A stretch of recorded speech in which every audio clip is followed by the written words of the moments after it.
So Liverpool moved top of the Premier League with a 2-0 win over the Merseyside rivals Everton. A perfect way to restart the season following that international break. Not just getting a win over your local rivals, but also, as I say, moving top of the Premier League, albeit it may be temporary, and that as of filming, because of those 3 o'clock kickoffs, may knock them off that summit. But for now, a good feeling around Anfield after an important win. To be honest, wasn't really a game where I thought Liverpool played fantastically well. I think, it was probably underlined by the fact that they struggled, by the fact that they had 26 shots and only 6 of those ended up on target. I think that shows that Everton were putting up a really difficult defensive rear guard, and really Everton should have found things a lot more difficult after Ashley Young was sent off early in the first half. 2 bookable offences. Funnily enough, he becomes the first player to be sent off against Liverpool for 2 bookable offences in a Premier League game since Sadio Mane, who of course was playing for Southampton at the time. He has since signed for Liverpool, won absolutely every honour available, then signed for Bayern Munich, and then moved to the Saudi Pro League as well. So that shows you just how long it's been since that's happened to Liverpool. But as I say, they didn't really sort of seize that numerical advantage. They didn't play that well from that point onwards, and they needed the goals late on from Mohamed Salah. That penalty in the 75th minute, which was slightly fortuitous really in the way they won it. Michael Keane just sticking his hand too far out from his body and getting punished for it, and then a late breakaway in the 96th minute really just to seal things as Everton were pushing for a goal desperately late on. So not the perfect performance, and I think that's maybe going to be reflected in my sort of discussion around the players and how I think they played today. I'll start as ever with the goalkeeper, of course, Alisson. I thought a good performance from him in goal. It wasn't too tested. I think Everton only ended the game with 1 shot on target, which actually came from Dominic Calvert-Lewin, literally inside the first minute. A weak header really that goes straight down Alisson's throat. But the rest of his game really and opportunities were to impress were about his handling under the high ball. Everton trying to make dangerous moments happen by slinging the ball into the box. But I thought he was very calm under that pressure. There's one spill from him, one moment where your heart's in your mouth almost. But I thought, other than that, I thought he dealt with it really well, that aerial bombardment, and a decent performance from him. Moving into the defence, Trent Alexander-Arnold, I thought there's an issue with his sort of deployment in this role he finds himself in, when he's expected to sort of move into midfield. In games like this where Everton really push to make things difficult and congest that middle part of the pitch, I think he'd be so much better if Trent just stuck to that sort of natural right back role and added some width to Liverpool. I thought in moments he really struggled to sort of influence the game because there were so many players in that middle of the pitch, ones who were capable of getting shots away or picking out little balls, where he would have been better going back to that sort of orthodox role and really being a creator down the right hand side, because that would have been a way of pulling Everton apart, and I didn't think that really happened enough. It's sort of underlined really by the fact that he ended the game with 0 key passes. We know he's such a creative force, but he didn't get a chance to show that in this game, and so maybe you've got to ask going forward, is that role worth it? Is it not better to have him as an orthodox right back? Maybe that's something for Jurgen Klopp to consider going forward. Elsewhere in the defence, Ibrahima Konate, I thought he did generally well in the battle. He's undoubtedly the first choice partner to Virgil van Dijk in that defence, as he should be, and he comes into the team today, did really well in the physical battle, showed his pace whenever Everton had a chance or an opportunity to break in behind. But I thought he was very sort of fortunate really not to get a second yellow in this game. There's a trip on Beto near the centre circle, and yes, it is unintentional. He just clips his legs as he's trying to cut behind him, but it's still a moment where the referee could easily, having sent off Ashley Young for two yellow cards, could easily have sort of reached to his pocket again and sent Konate off. You saw the immediate response from Jurgen Klopp as he brought Joel Matip on in that situation, so that showed that he thought that Konate was maybe at risk there. But I still think all round a decent performance from him, and I thought Liverpool did defend generally quite well as well. So also talk about his partner Virgil van Dijk. For me, maybe man of the match for Liverpool. They weren't at the cutting edge best. They weren't playing free flowing football as we've become used to from them, but I thought defensively they really stuck to the task. He got five clearances in the game, sort of underlines how well he played. 90.4 passing accuracy, 9 of those long balls, and I just think generally the way he dealt with Calvert-Lewin and Beto, I thought Calvert-Lewin in particular, Everton looked for him as much as he could to win those flick-ons and long balls, and Van Dijk, I'm not sure he lost an aerial duel up against Calvert-Lewin throughout the game, so that really neutered Everton's ability to get up the pitch, and it's a big reason why they ended the game with just 1 shot on target, even if they did impress on the defensive side of things. So for me, maybe Van Dijk arguably the man of the match there. Elsewhere in the defence, Kostas Tsimikas coming in, of course, for Andy Robertson, who's injured at the moment.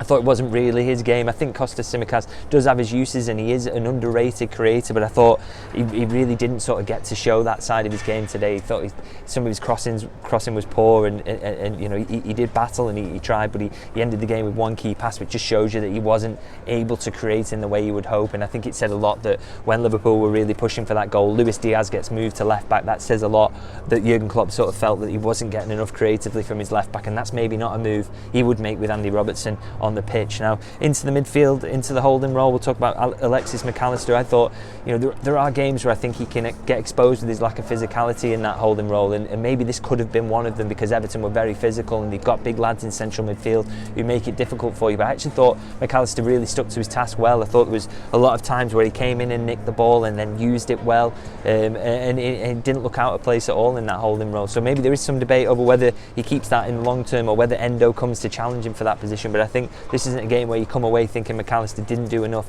to keep hold of that holding role. I thought he did really well in terms of the battling side of things. It's just not the things you expect from him. And also he just set up that late breakaway that Liverpool score from as well, with a quick ball out from the back that sets Nunez galloping away for a 2-on-1 that he slips in Salah. So McAllister, a good performance from him, I thought. Elsewhere in midfield, Gravenberch, I thought really tidy, really impressive performance from him. I liked a lot of what he did. Neil Jones, who sits next to me in the game, said he seems to have a touch for every situation and ability to, you know, a technique to get him out of tight spaces, which I think really sums up what he does well. I thought Gravenberch was really impressive, and he ends the game with one key pass, 3 interceptions, and also a 96.9% passing accuracy, which no other Liverpool player who started the game could beat. I think that sums up just how tidy he was on the ball. I thought he was sensational in terms of that. It really does remind you of Gini Wijnaldum, who used to be in that Liverpool midfield as a really solid physical option, and he never gave the ball away. And if you're coming in to try and take Curtis Jones's place, that's what you need to do. You need to keep the ball, you need to recycle it. I thought Gravenberch did really well, so he was up there in terms of performance for me. Unfortunate to sort of come off when he does, but I think, you know, he's still getting that fitness, still getting used to the demands of this midfield. So, but there's an opportunity for him to really nail that place, because I thought he was really good. Elsewhere, Dominic Szoboszlai, for me, maybe took too many shots on in this game. He ends the game with 5 shots, which I think sort of shows you that he was having a lot of pops from distance early in the game, particularly when patience would have been probably the big ask at that point to really get Everton's defence moving. So he did show a little bit of impatience and wanting to be the main man, but he's just so involved. I think it's very difficult to criticise him for what he does, because again, he's another one who ends with 4 key passes, and it just shows you he's creating all the time, he's involved, and, you know, he's not a player who, when Liverpool are chasing a goal, he's never going to come off the pitch, because he's so involved in creative situations. And, you know, not his most impressive performance today, but again, he's trying to make things happen, and I think that really sort of sums him up. Into the forward line now, Mohamed Salah. I thought he scores 2 goals in this game and he wins it for Liverpool, and I thought probably one of his poorest performances in a long time. He takes 4 shots, 2 shots on target, so again he's involved in dangerous situation, but I think he, you know, picking the wrong passes, some of his crossing was really poor when Liverpool were in promising situations, and that is of course partly because Everton really sort of stacked the box and made it difficult to find spaces. But I didn't think he played well up until scoring that penalty, and then, you know, of course, how difficult it is to criticise him for that situation, because, you know, he ends the game with 2 goals to his name, and he takes his penalty really coolly, and then finishes at the end as well in front of the Kop really coolly as well. So, you know, very difficult to criticise the match winner, but I think all Liverpool fans will watch that game and know he can maybe play a little better than he did this time. Alongside him in that central role, Diogo Jota gets the nod ahead of Darwin Núñez. I thought, you know, a very Jota performance, kind of loose on the ball at times, but he ends the game with 4 shots, and he only one of those ends up on target. And, you know, he's not brilliant in build-up, which I think you can see from time to time. And it wasn't a game where there were countless opportunities for him to get shots away, which, you know, he generally is an unbelievable finisher. But that it wasn't really a game that sort of matched his qualities and skills. So he really sort of struggled for me a little bit in this game, and not his best one. And on the left wing, Luis Diaz, I think, you know, he wins the penalties. He's the one who makes the cross that Michael Keane handles inside the box, so you've got to give him credit for that. But again, maybe not at his absolute best. I think, you know, it's not easy, is it, coming back from South America, and that travel will no doubt have an effect on him. But I think you've got to praise for the fact that he never gives up. He always keeps working, even when things aren't going for him on the creative side of things. He does win a penalty, and he also spends some of the game at left back as well, which shows he's someone who's willing to do whatever's needed for the team to get them over the line. So I think he definitely deserves praise for that, even if he wasn't absolutely electrifying today. And I think that maybe goes for a lot of the starting players today. Maybe some of them not at their absolute best, but he did everything that was needed to get the win for Liverpool. Now, just go through some of the subs who I thought really stood out.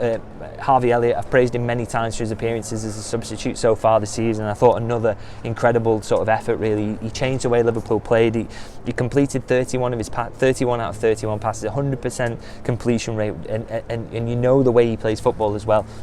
He's constantly trying to get things happening, trying to get Liverpool moving the ball quickly, and he really did add some impetus, so I think he deserves praise for his performance. I think he really changed things for Liverpool in terms of the way they played around the Everton box, and that got them in the situations where they threatened a lot more, so really deserves praise for his performance for me. Joel Matip comes on for Ibrahim Konate, and sometimes managers might be reluctant to make a change in defence midway through a game, but I thought Matip was just absolutely flawless when he came on, really stuck to the task, and he managed Beto in particular really, really well. I thought he didn't get any change out of him whatsoever, and Everton were trying that ball in behind or the long ball, and it just didn't happen. I thought Matip was very good, and Darwin Núñez as well. I was kind of disappointed not to see him start today, because I think he's in such good form, and I thought he played so well over the international break as well. What an opportunity to keep that going, but obviously he had suffered cramps while playing for Uruguay, so I think that was a big reason why he didn't come into starting 11, but he will get opportunities on the basis of what he did off the bench here. I thought he was so lively. He offers such threat in behind. Sometimes Liverpool actually don't pick him out enough in behind as much as they should. He really makes some good runs that don't get seen by his teammates. So and he also works hard, and I thought the composure he showed in setting Mohamed Salah up for the second goal is an element of his game that people said that he previously didn't have, and he's really added that. Really, he runs the ball up the pitch, keeps it under close control, drags the defender in, and then pops Salah away for what is a simple finish. And I think the fact he's added that to his game, as well as the goal threat that he naturally possesses, bodes really, really well for him. And I think he, at the moment, for me, if he's not coming back from an international break and flying out to Uruguay, then he really does deserve to be the starting centre forward for Liverpool at the moment, in my opinion. Now, that sums up the players and what I thought of their performances. Please do let me know in the comments what you thought. Who was your Liverpool man of the match today? Who do you think stood out? Do you agree that which substitute made the biggest change to the game for you, or is there anything that Klopp can take from this game that he should change in terms of his starting 11 going forward? Who do you want to see starting more games? Just let me know what you think in the comments. Also, please do like and subscribe for more updates like this from Anfield and further afield. We'll so many more games to come. We've got another game coming up in the Europa League and the and League Cup, and it's all happening at the moment. So please don't forget to like and subscribe so you can stay across it, and I'm sure I will see you guys very, very soon.